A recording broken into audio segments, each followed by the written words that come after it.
Muito boa noite, meus amigos da nossa programação ao vivo no Facebook. Mais uma vez estamos aqui para dar continuidade com a pregação sobre o estudo do Apocalipse. Lembrando você que na descrição do meu vídeo, aí embaixo, há um link ali. Esse link, quando você tocar, automaticamente você vai entrar na minha página do YouTube, diretamente na playlist, aonde está falando sobre todos os Apocalipse, desde o Apocalipse 2 até esse Apocalipse desse exato momento, que quando eu encerrar a transmissão no Facebook, eu baixo o vídeo e depois eu lanço na minha página do YouTube. Lembrando que depois que eu encerrar o Apocalipse 22, aí eu vou dar um início com o Apocalipse do capítulo 1, porque eu comecei do capítulo 2. Mas por que eu fiz isso? Porque eu preferi falar primeiro já diretamente com as cartas das igrejas e dando a sequência, para depois a gente falar no final, voltando ao início de tudo, que é o capítulo 1, para a gente explicar melhor como é o livro do Apocalipse, ok? Mas nós vamos abordar ainda no capítulo 22, que é o quarto episódio desse Apocalipse. A gente vai falar sobre as pessoas que ficaram de fora. Por incrível que pareça, o capítulo 22, do versículo 15 do Apocalipse, ele fala justamente dos que serão condenados quando foi abordado esse assunto no capítulo 21 do versículo 8. Então, praticamente é igual. Vai mostrar que tipo de pessoas que ficarão de fora. Então, vamos ler, para nós entender. Eu gostaria de ler o capítulo 14, o versículo 14 primeiro, e daí a gente abordar o versículo 15. Então, diz bem assim. A gente falamos das bem-aventuranças. Então, o versículo 14, ele fala das bem-aventuranças. Então, bem-aventurados aqueles que lavam as vestiduras no sangue do Cordeiro, para que tenham o direito da árvore da vida e possa entrar na cidade pelas portas.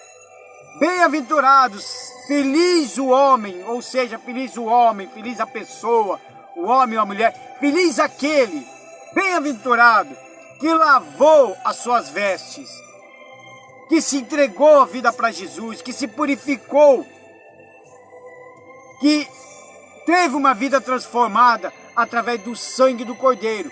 E a Bíblia fala, que relata, que essas pessoas entrarão pelas portas.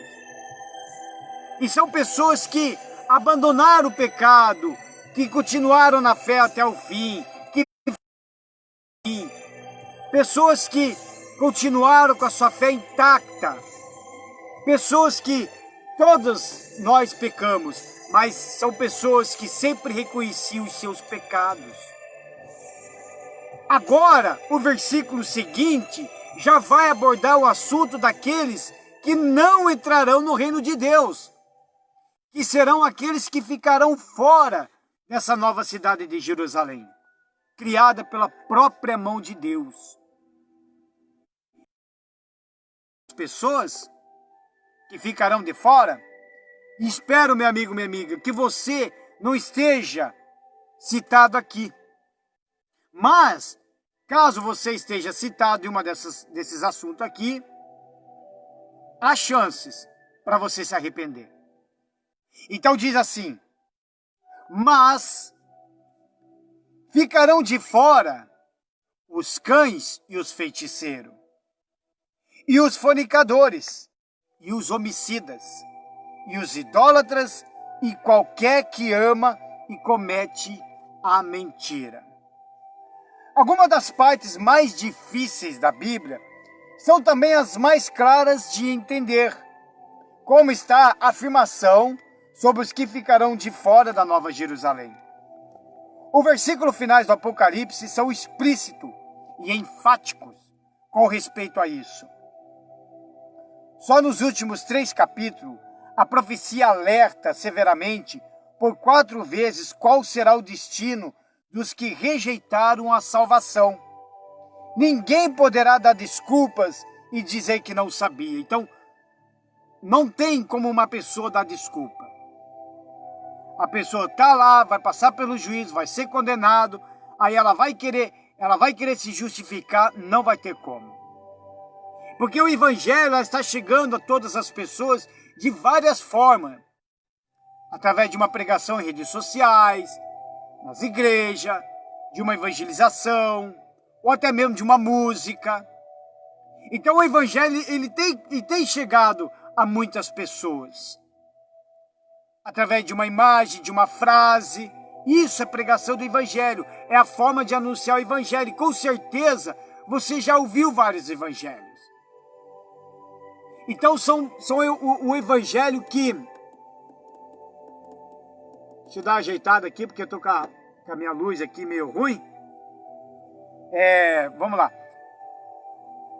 Então, o evangelho tem chegado até as pessoas.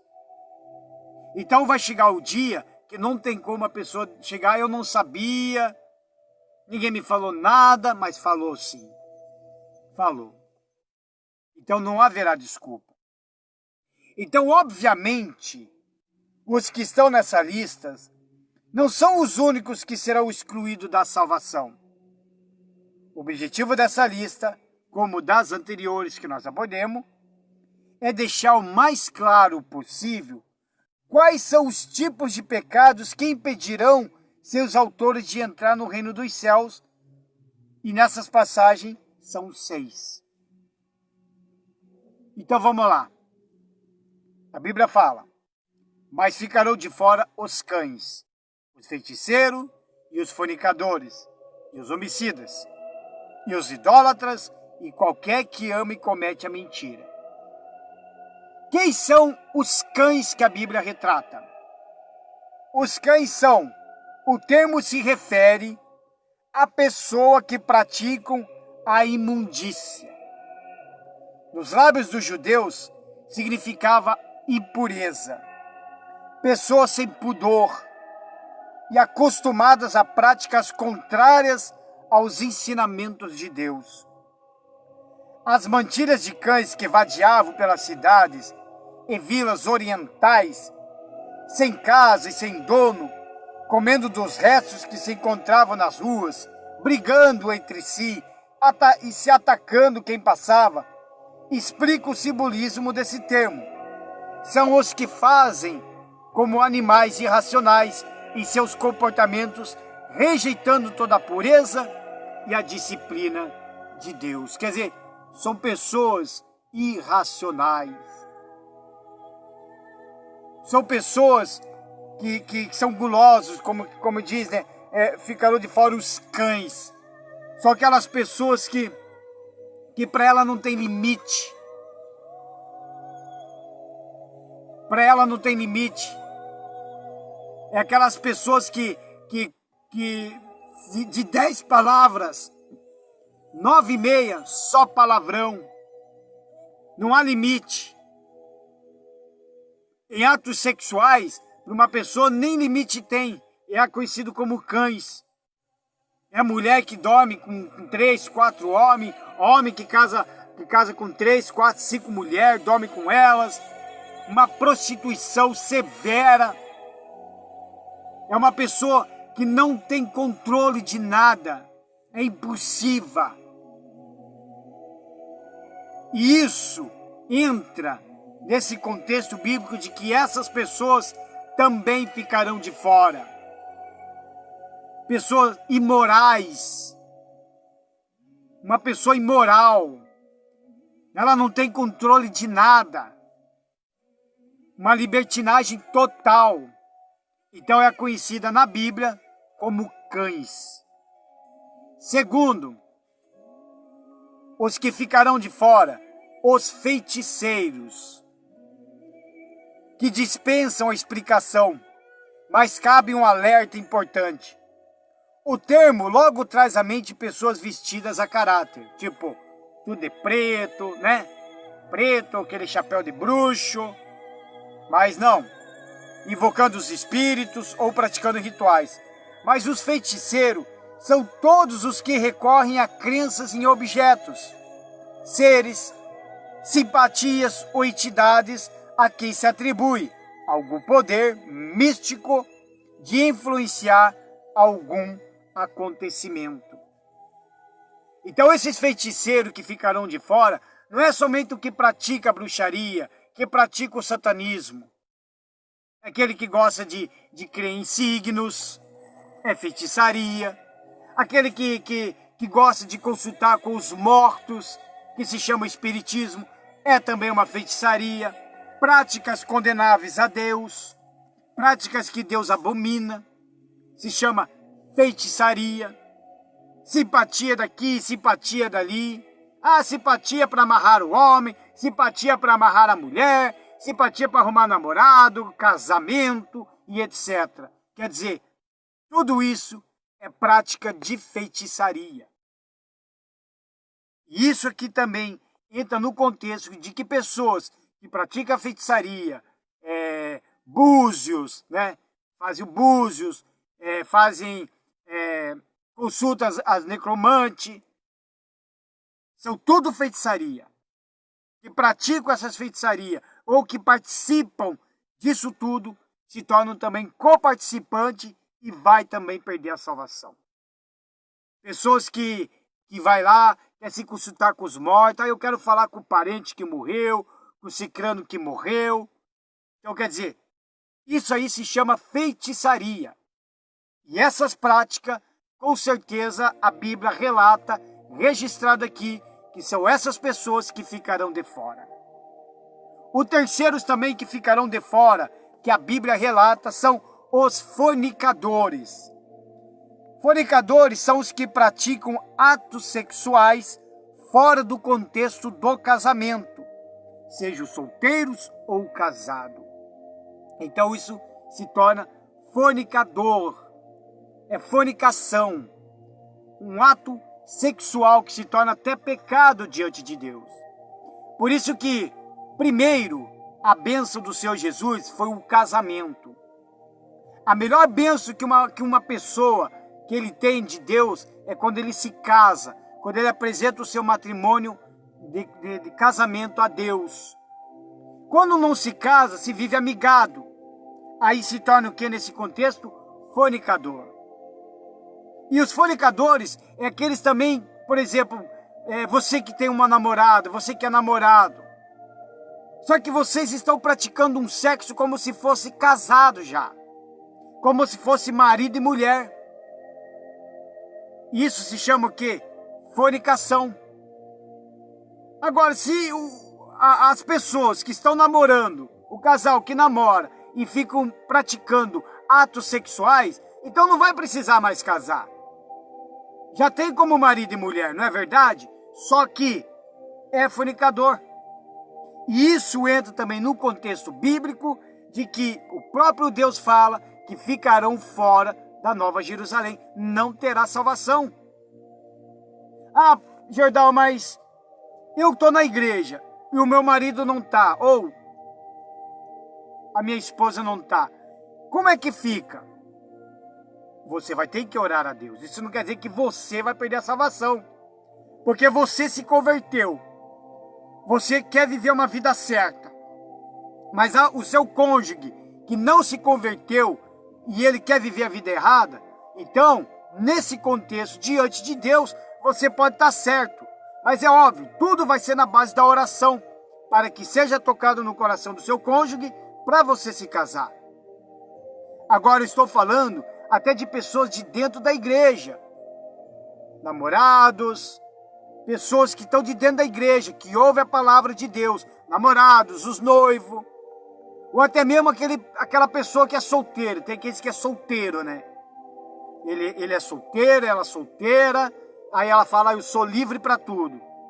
Aí num sábado fica com um, transa. Aí no outro sábado fica com um e transa. E assim vai. Quer dizer, não só se torna fornicador, mas também é prostituição. Quarta pessoa que não herdarão o reino de Deus, que são os homicidas. Os homicidas não são apenas os que tiram a vida de alguém, literalmente, mas também os que matam com as palavras e com ódio. A Bíblia relata de que o homicida não é somente aquele que mata com arma, com uma facada, mas aquele que com os lábios mata com palavras, com ódio, com raiva. São pessoas homicidas, pessoas que odeiam um ao outro, pessoas que praticam a maldade através das suas palavras, palavras de maldição. Quantas pessoas jogam maldição no fulano, no cicrano?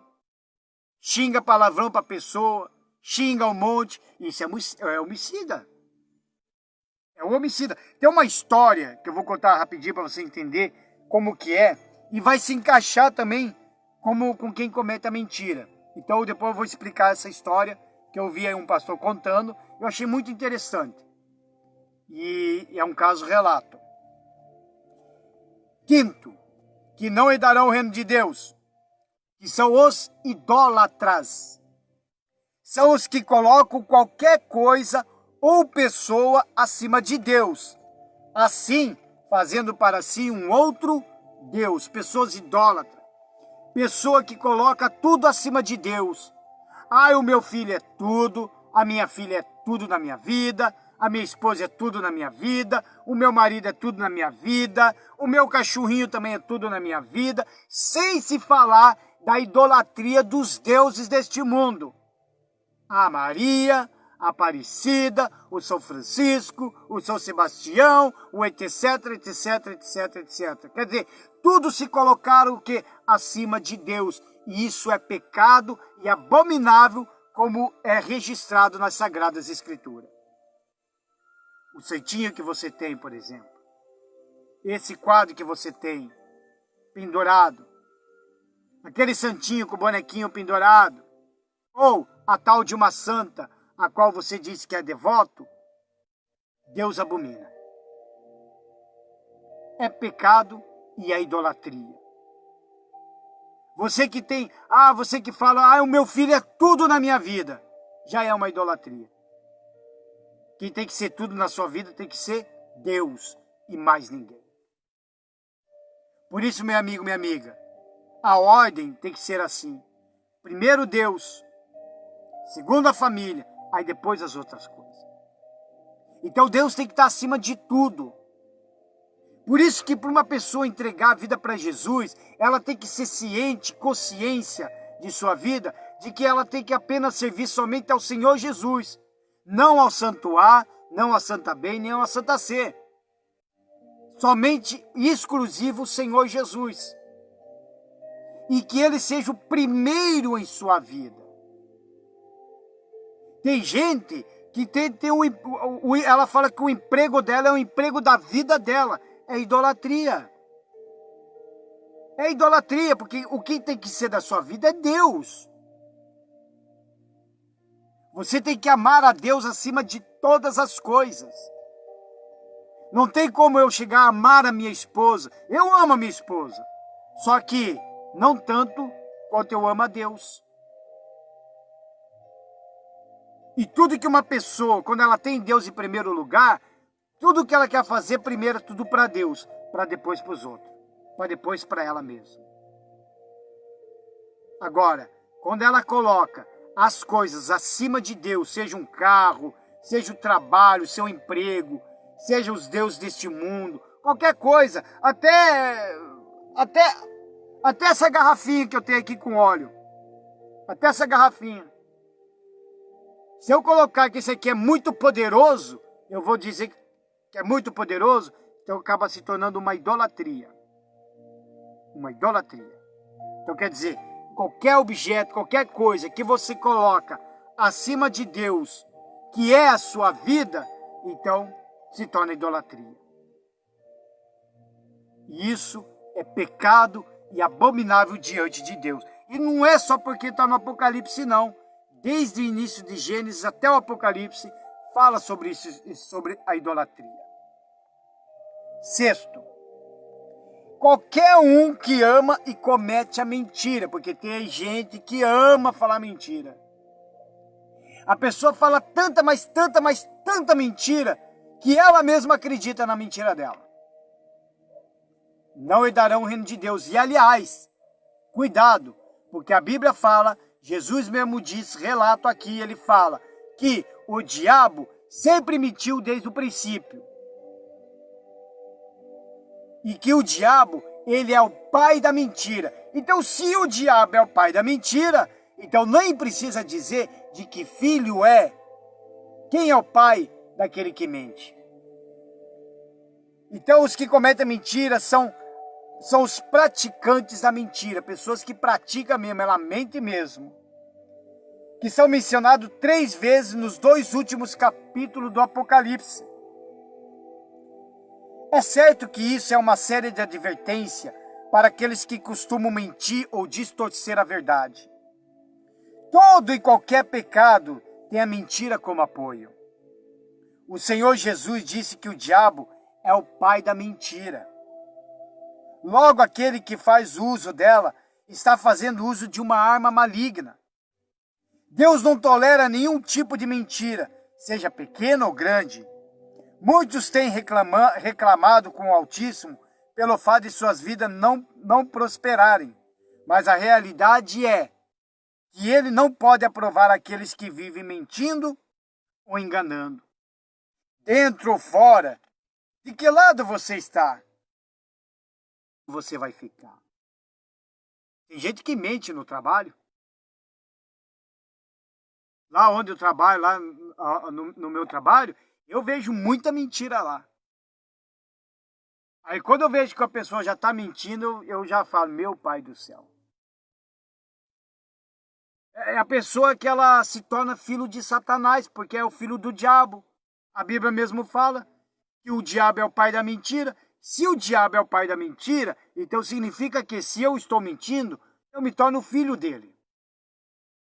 Ah, lá mesmo no meu trabalho eu vejo muita mentira, mas muita mentira mesmo. E são pessoas que são devotos, a fulano, a cicrano, pessoas religiosas, que se diz, eu tenho a minha religião, mas pratica mentira. Ela não está alicerçada na verdade. Meu amigo, minha amiga, você tem que falar a verdade, por mais que a verdade custe a tua vida. Ah, mas é uma mentirinha pequenininha, mas uma mentirinha pequenininha que pode fazer um grande estrago. Principalmente isso aqui. Vai perder a salvação. Não vai ser salvo. Não tem como uma pessoa mentirosa entrar no reino de Deus. Que pratica mentira. Ah, mas eu tive que mentir para mim salvar o fulano. Você pode ter salvado o fulano com a tua mentira, mas o problema é que, além de se tornar filho do diabo, você pode morrer a qualquer momento e perder a salvação, ir diretamente para o lago com fogo e enxofre. Que é lá onde que vai ficar essas pessoas. Foi isso que eu falei lá no capítulo 21, do versículo 8. Quer ver, no capítulo 1, do versículo 28, eu deixei até certinho aqui. Olha, diz bem assim, o título que eu falei. Os que serão condenados. Diz bem assim, novamente, eu falei sobre os covardes. A Bíblia cita os covardes. Mas quanto aos covardes, fala dos covardes. Os covardes que fala aqui, que vai ficar de fora, que serão condenados, não é aquele covarde assim que foge de uma briga. Entendeu? Porque tem gente que fala, você é covarde, não sei o que, não. O covarde, ele fala para aqueles que tá com Deus, fala que ama Deus, está na fé, está na obra, de repente abandona tudo e volta para trás. É covarde. Não herdarão o reino de Deus. Os incrédulos, que são os que duvidam da palavra de Deus, pessoas que duvidam da palavra de Deus, pessoas incrédulas. Mas eu não acredito nessa Bíblia, porque a Bíblia foi escrita pelos homens. Mas vem cá, mas é claro que a Bíblia foi escrita pelos homens. Homens que foram inspirados pelo Espírito Santo, que receberam a revelação de Deus para escrever a palavra dele. São pessoas incrédulas.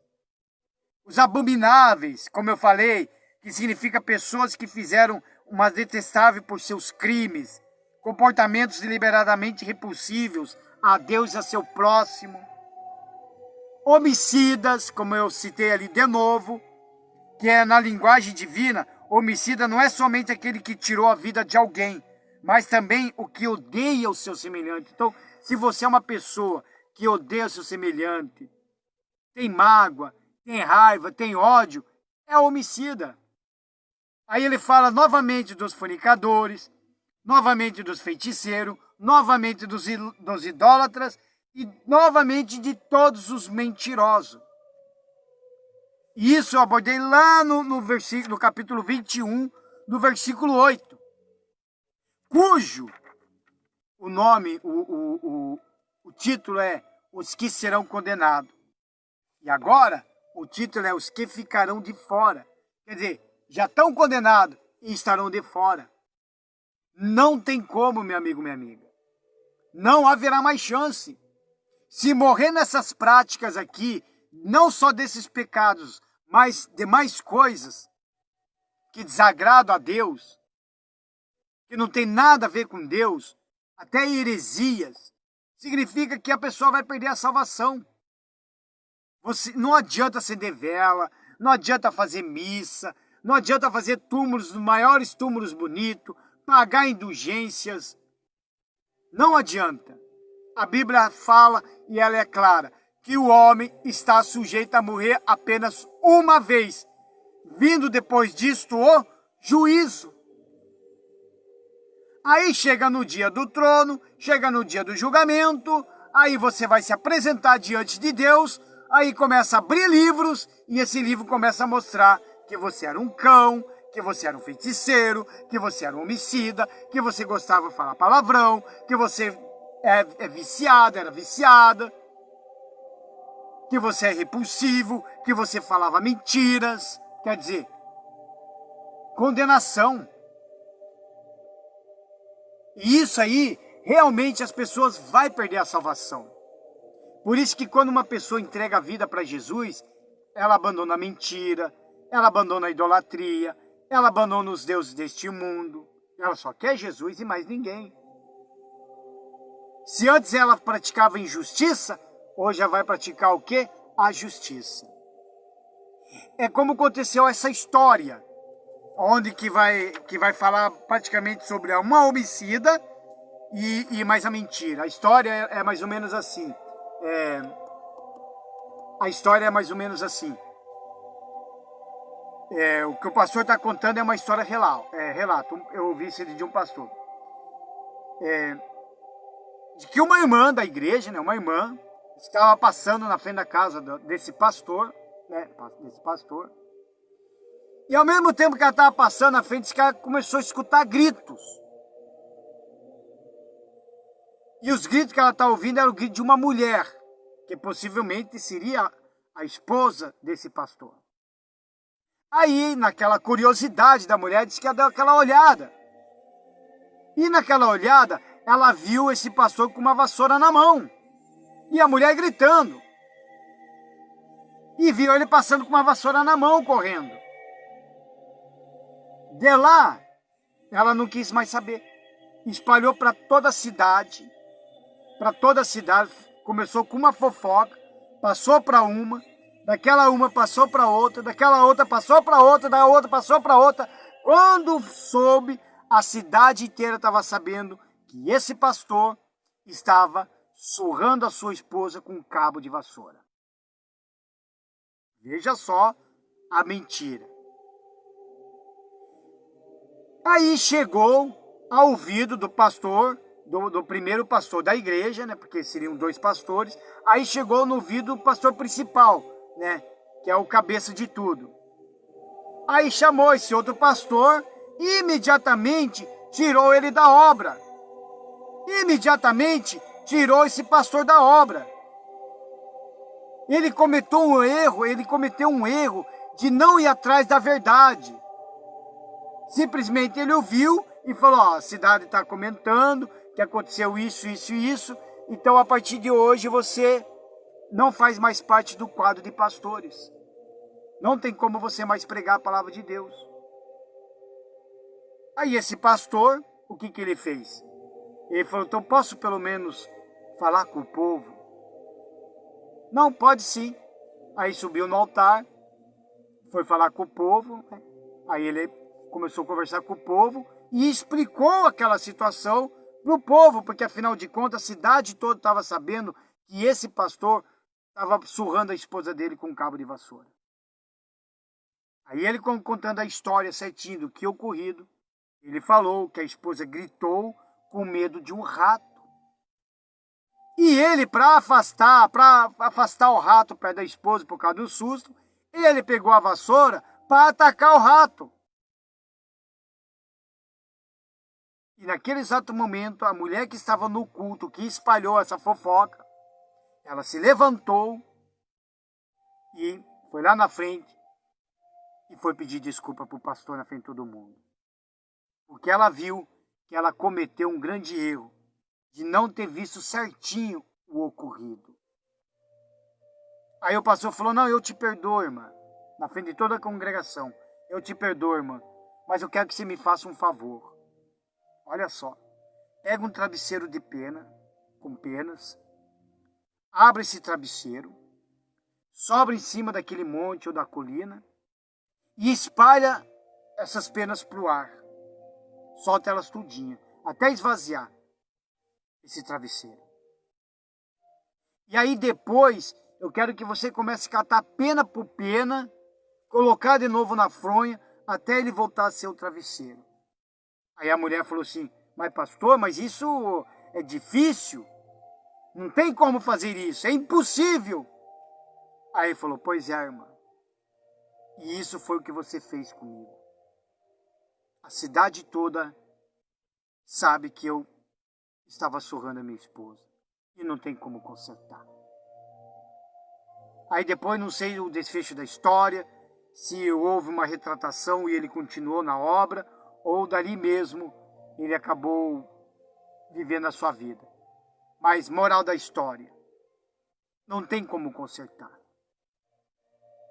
Quando você mente, falando mentira de uma pessoa, e começa a se espalhar, aquilo ali, pessoal, acaba com a vida da pessoa. E não tem como consertar. Isso vai passando, vai levando, e leva até anos até. Então não tem como consertar. Então veja que a pessoa não só mentiu com respeito do que ela viu, mas ela também se tornou homicida, porque acabou com a vida do homem. Acabou com a moral do homem, com a imoralidade, com o caráter do homem. De repente, a história poderia ser diferente, onde de repente um povo poderia ficar com raiva desse pastor, ir lá na casa dele, pegar ele e linchar ele. Já imaginou se fosse essa história?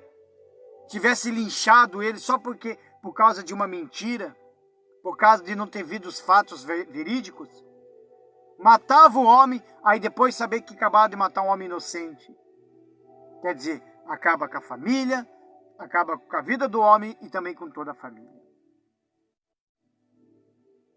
Isso tem acontecido nos dias de hoje, meu amigo, minha amiga. Isso tem acontecido.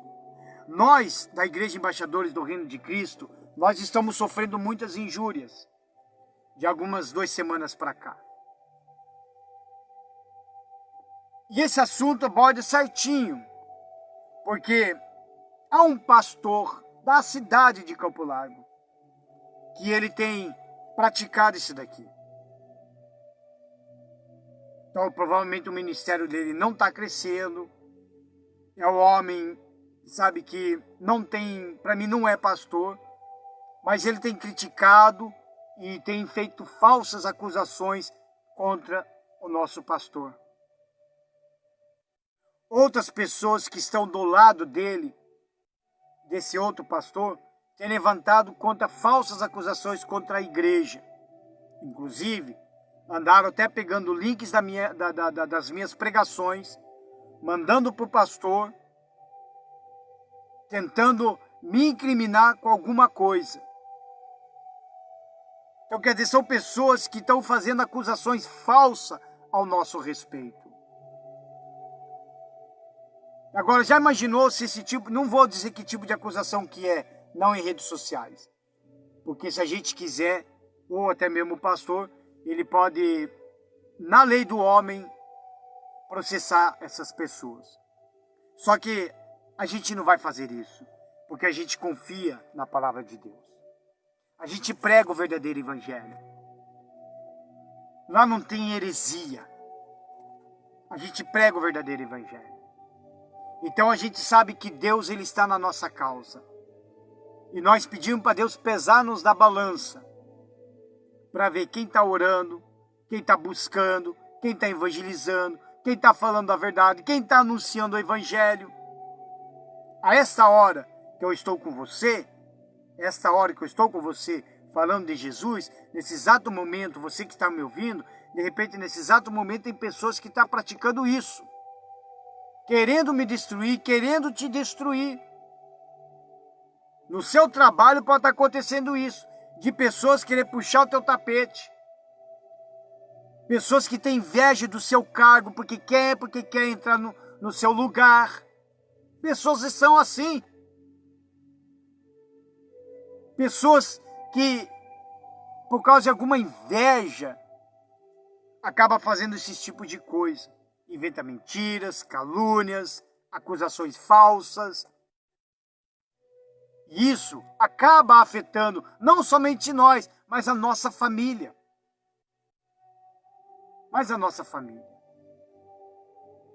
Então isso, pessoal, é condenado realmente. Isso realmente leva à condenação mesmo espiritual, e a pessoa realmente vai perder a salvação. No versículo 16 diz bem assim: antes era o João que falava, agora não é mais João que fala. Olha só, eu, Jesus. Então o próprio Senhor fala: eu, Jesus, enviei o meu anjo para vos testificar essas coisas nas igrejas. Ou seja, ele enviou o anjo para anunciar todas essas coisas na igreja. Não está falando da igreja, de uma placa da igreja, mas ele está falando de uma pessoa que é a igreja de Jesus. Quem é a igreja de Jesus? Somos nós. E como que eu sou a igreja de Jesus? Quando eu estou praticando a palavra de Deus. Praticando a palavra de Deus. Aí ele fala: eu sou a raiz e a geração de Davi, a resplandecente estrela do amanhã. Eu, Jesus, o nosso Senhor reafirma nessas últimas linhas do Apocalipse que ele é o autor das profecias deste livro. É uma forma de atestar a veracidade delas e dar certeza de que serão cumpridas. Por isso, a recomendação de testificar essas palavras nas igrejas, para que todos os servos fiquem cientes delas e ninguém possa alegar a ignorância sobre elas. Eu sou a raiz e a geração de Davi. Aí ele diz assim, que aqui, essa geração, aqui o Senhor Jesus se identifica com o que cumpriu a profecia de Isaías sobre o Messias. Infelizmente, os judeus ainda esperam por aquele que já veio. Se tão somente olhassem com atenção para as Escrituras sobre isso, o Senhor Jesus já os havia alertado face a face. Aí ele fala isso lá no Mateus, no Mateus capítulo 22, versículo 29, onde ele fala assim: errais, não conhecendo as Escrituras, nem o poder de Deus. Quer dizer, os judeus não acreditam que esse Jesus é o Messias. Por isso que eles condenaram. Mas agora, por que os judeus não acreditam até hoje nesse Jesus? Porque quando Jesus veio à terra para fazer a sua missão, ele veio numa condição de homem pobre.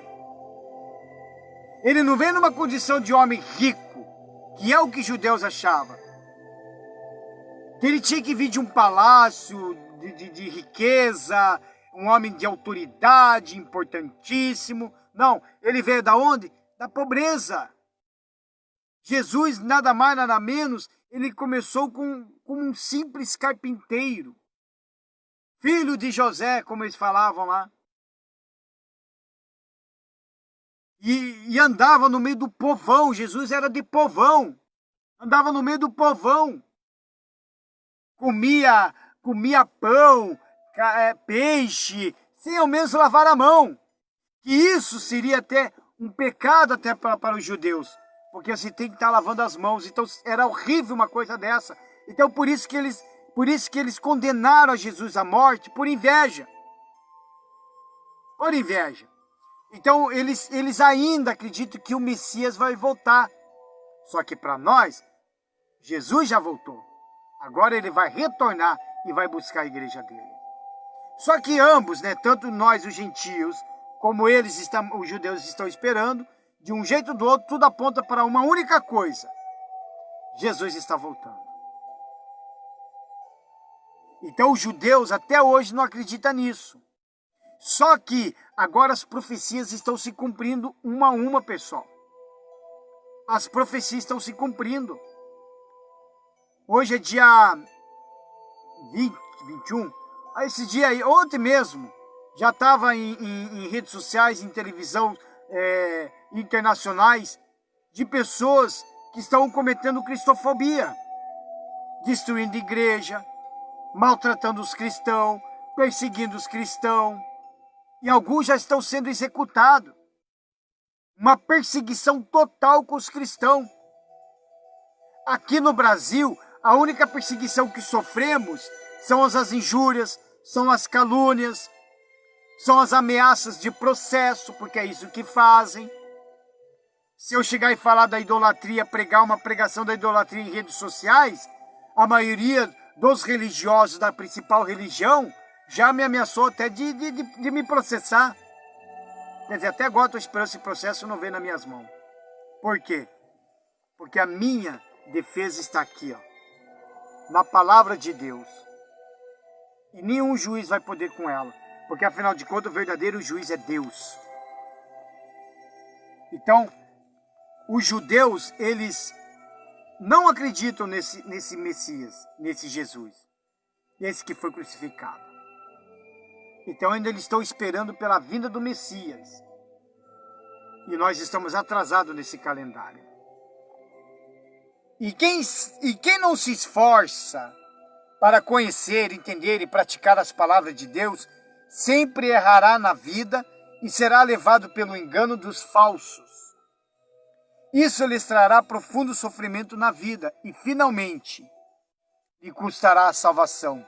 Não se esqueça, a ignorância não será aceita como desculpa. Não será aceita. Aí ele fala, o resplandecente da estrela do amanhã. Um novo dia estará começando. A tão esperada eternidade, da qual os salvos desfrutarão. Por isso, nosso Senhor se identifica com uma estrela do amanhã, que inaugura um novo dia. Isso não se aplica apenas a este momento vindouro na história da humanidade. O Senhor Jesus, a estrela da manhã, para todos que nele creem hoje. Sua crença e total entrega ao Senhor Jesus lhes permitirão inaugurar um novo dia em sua vida. Tudo pode se fazer novo para você. Seu passado, mais escuro, não é capaz de ofuscar a resplandecente estrela da manhã. Olha que maravilha. Assim como esse estudo da pregação está chegando ao fim, talvez a sua oportunidade de recomeçar esteja se esgotando. Por que você não aproveita agora e pede para ele se tornar a estrela da manhã em sua vida? A chance é agora, meu amigo, minha amiga. Porque até então, desde o início, são mais de 50 vídeos só do estudo do Apocalipse. Se quiser conferir, vou repetir. Aí na descrição do meu vídeo, você vai clicar naquele link e você vai entrar diretamente na minha página do YouTube, na minha playlist, na minha página do YouTube, só pregação sobre o estudo do Apocalipse. E o incrível é que eu comecei o Apocalipse com o capítulo 2, eu não comecei com o capítulo 1, porque eu deixei separado. Eu queria começar com o capítulo 2, porque a hora que eu chegar a encerrar o capítulo 22 e dizer terminamos por aqui o estudo do Apocalipse, aí sim eu quero retornar com o capítulo 1 para falar sobre Jesus, que é um pouco conhecido, porque todo mundo, o mundo inteiro fala Jesus, mas ele é pouco conhecido. E ainda como que é Jesus na igreja. E isso está sendo abordado no Apocalipse capítulo 1. Mas o que interessa agora, meu amigo, minha amiga, é como está a sua vida. Será que se você morrer hoje, você vai para o reino de Deus? Você tem a certeza da tua salvação? Se a trombeta resolve tocar hoje, resolve tocar agora, será que você vai subir com a igreja ou você vai ficar e sofrer as grandes tribulações desde que nós temos abordado desde o início do Apocalipse? Se Jesus voltar hoje, ou então, se você morrer hoje, será que você será salvo? Porque Deus é bom, mas Ele é justo. Ele vai fazer justiça. Tem muita gente que acha que mesmo fumando, cheirando, usando droga, mentindo, se prostituindo, mesmo fazendo um monte de coisa errada, ela sabe que está errado, ele sabe que está errado, mas ele continua praticando, sabe que está tudo errado, mas continua na prática, não quer se arrepender. Não quer ouvir a palavra de Deus, não quer se firmar na palavra de Deus. Ela acha que a religião vai salvar, meu amigo, minha amiga. A religião católica, a religião crente, a religião budista, a religião isso, a religião aquilo, não vai salvar ninguém. O que vai salvar é quando você aceitar o seu Jesus como único, exclusivo Senhor e Salvador da sua vida. É só isso. Simples, né? E não praticar mais o pecado. Se você falava só mentira, você só vai praticar a verdade. Nem que custe a sua vida. Nem que custe. Vai sofrer as consequências? Claro que vai. Porque todos aqueles que se convertem perdem amigos. Eu perdi vários amigos.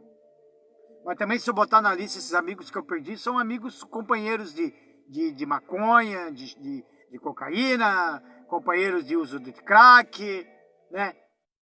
Alguns eram companheiros porque era Raul Seixista, Raul daqui, Raul dali, quer dizer, rock and roll, flashback, noitada. Quer dizer, tudo isso a gente abre mão para poder ser salvo, meu amigo, minha amiga. Jesus, ele veio salvar o mundo.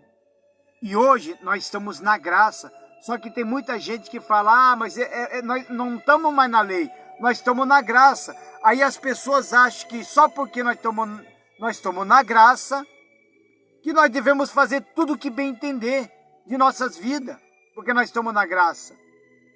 Eu vou explicar para você, olha só como que é. A graça, ela é mais fácil uma pessoa perder a salvação em tempo da graça, que é no tempo de Jesus, do que na lei, do tempo de Moisés. Vou te explicar.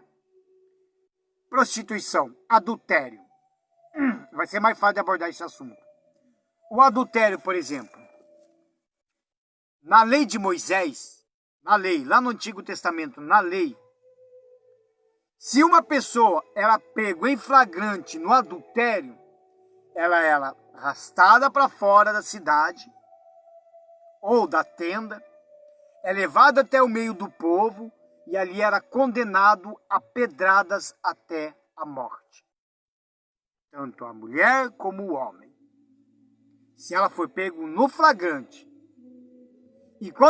Agora, se tivesse se adulterando na época de Moisés, daquela lei, Se tivesse adulterando, se prostituindo, traindo o marido, traindo a esposa, traindo o noivo e etc., sabe, se adulterando mesmo ali, escondido, então ninguém iria saber. Só era apedrejado mesmo se fosse pego de surpresa. Se fosse pego ali, aí sim eram mortos. Na lei da graça é pior. Sabe por quê? Porque na lei da graça nos condena da seguinte forma: só a forma de você olhar para uma pessoa e no olhar desejar no seu coração, você já se prostituiu. Olha onde quem vai condenar a pessoa, na lei da graça, na graça, na verdade, não é lei, aonde? Na cabeça, no pensamento. No pensamento.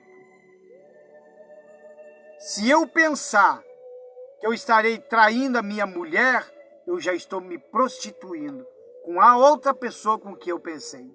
Só no pensar.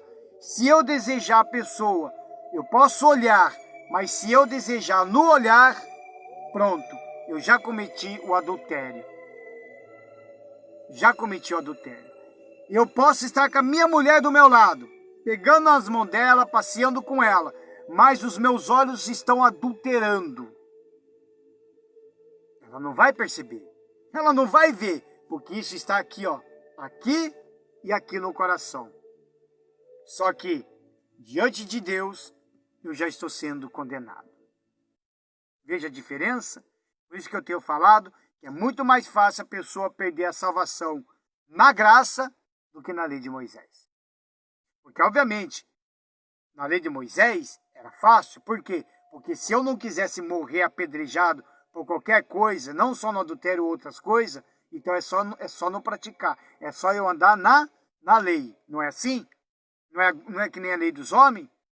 Se eu não quiser ser preso, ou ser condenado por algum crime, então é só eu não cometer crime. Se eu não quiser ser multado, então eu tenho que andar na velocidade certa. Então, isso é igualzinho à lei do tempo de Moisés. Agora, na graça, não tem como. Então, meu amigo, minha amiga, não tem desculpa. Não tem desculpa. Não haverá desculpa para você. Você pode ser uma ótima pessoa, uma ótima mãe, um ótimo filho, uma ótima esposa, um ótimo marido, um ótimo empregador, um ótimo funcionário. Você pode ser uma ótima pessoa em tudo, em tudo, em tudo, em tudo. Eu conheço gente que não fuma, que não bebe, sabe? Não é crente, não é nada. Mas da forma que ele age, parece ser. Só que não adianta ser tudo isso se você não estiver praticando a palavra de Deus. Se você não entregou a vida para Jesus.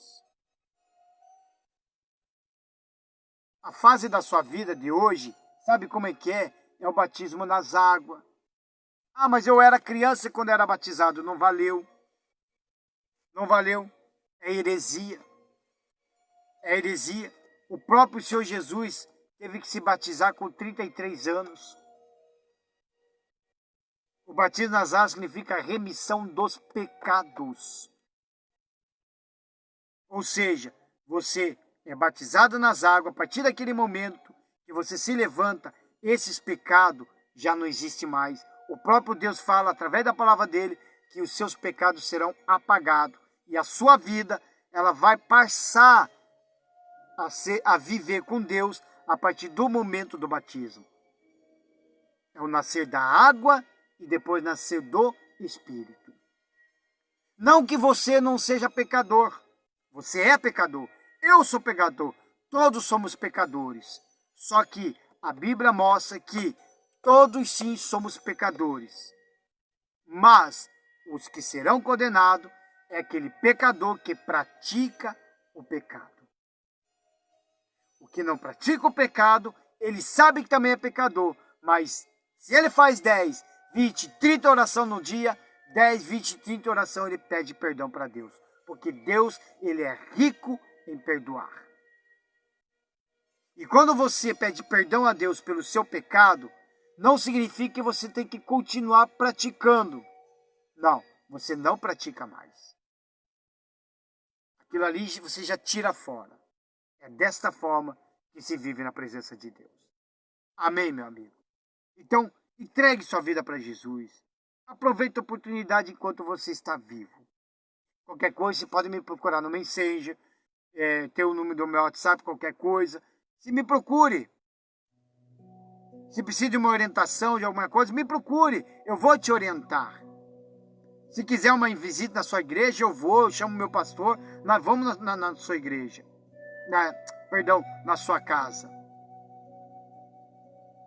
Mas entregue a sua vida para Jesus, para você poder fazer parte dessa igreja e ser salvo. Abandone esse mundo de pecado, a filosofia, a religião, os deuses, abandone tudo. Abraça a fé.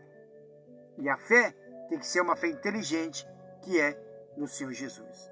Amém, pessoal? Amanhã eu vou encerrar o último episódio do Apocalipse 22. E provavelmente eu vou fazer mais cedo.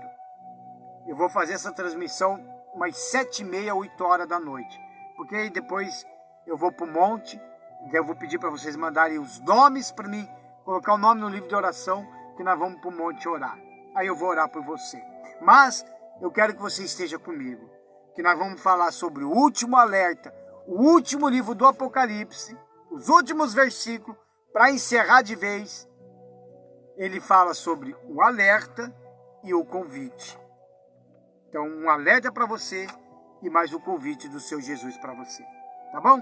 Que Deus te abençoe e te guarde em nome do Senhor Jesus. Fique até o final nessa transmissão. Ouça essa canção de fé para Deus abençoar a sua vida em nome do Senhor Jesus. Que Deus te abençoe em nome de Jesus.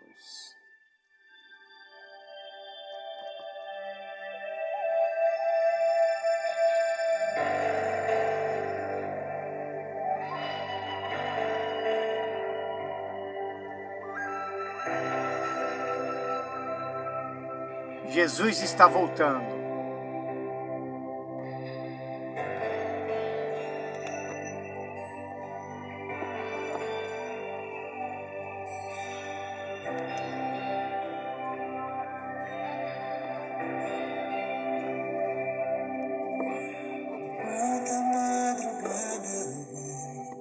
Já estou deitado, mas ouço Deus me chamar.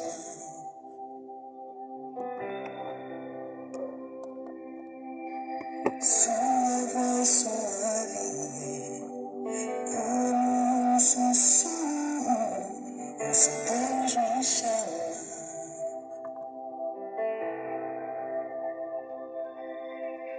Meu coração se aperta, eu ando tão cansado, tenho trabalhado tanto.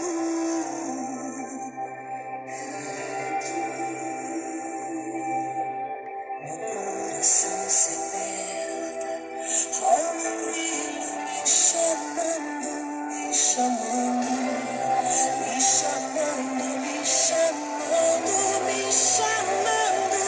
Eu vou, já tô indo ao teu encontro, Senhor. Vou correr no teu encontro, eu vou,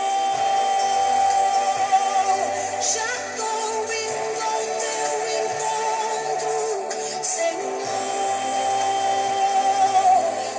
Vou correr no teu encontro.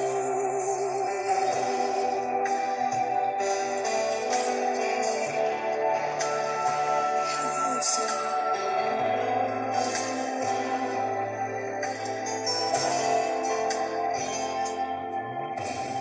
Alta madrugada, já estou deitado, mas esse Deus me chama.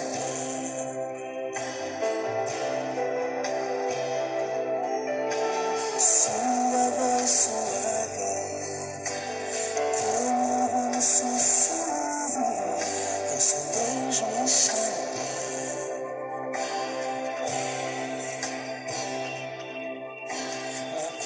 coração se aperta, eu ando tão cansado. Tenho trabalhado tanto.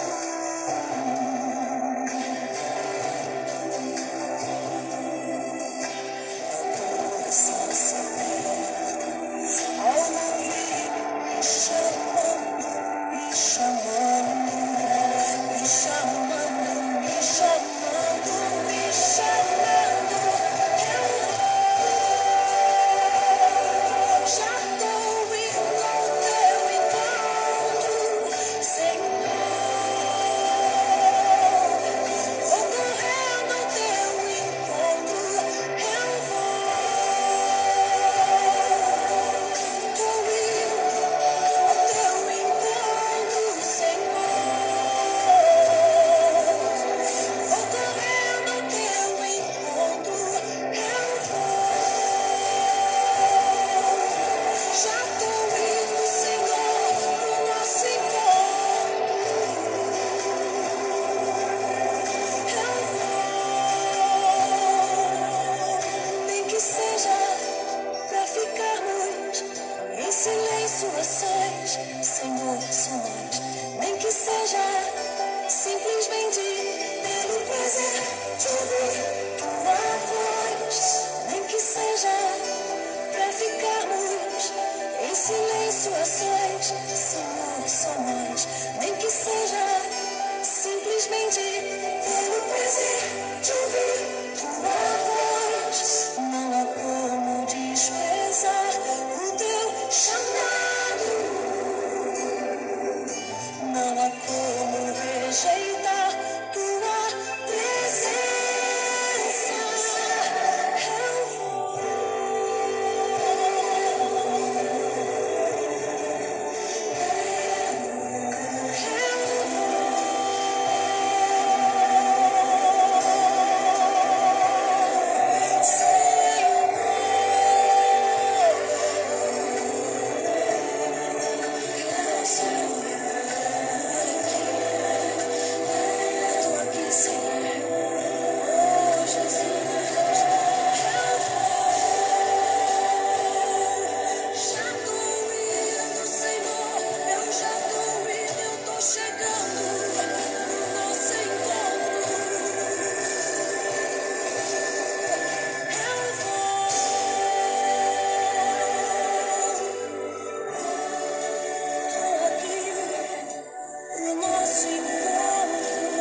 Deus te abençoe, em nome do Senhor Jesus e Salvador da sua vida. Receba a bênção, meu amigo, minha amiga. Receba a bênção na família. Sinta a paz agora do Espírito Santo ao seu lado. Sinta agora, em nome de Jesus. Eu não posso, Senhor, perder essa honra e esse privilégio. Eu te amo tanto, Senhor. Senhor, me amou primeiro, mas eu estou aqui, Senhor, para te dizer que eu te amo, que eu te anelo, eu te amo.